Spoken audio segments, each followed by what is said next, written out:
நீ ஆசைப்படுற மாதிரி வாழணும்னா ஊரை விட்டு போயிடுற. எங்க போனாலும் திரும்பி வரதுக்கு ஊர் இருக்குன்ற நம்பிக்கையில் தாங்க ஊரை விட்டே போறாங்க.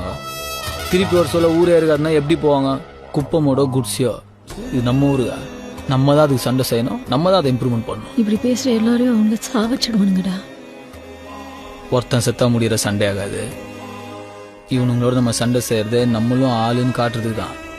ஜெயிக்கிறோமோ இல்லையோ முதல்ல சண்டை செய்யணும்.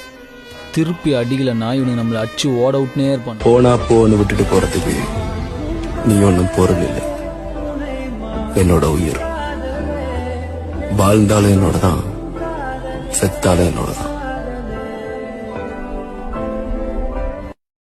9 தலைமுறை வம்சமும் அந்த இடத்தையே சாமியா கும்பிட்டுக்கிட்டு இருக்கிறதுனால அந்த இடமே முறுக்கேறி உருத்தா மாறி இருக்குது.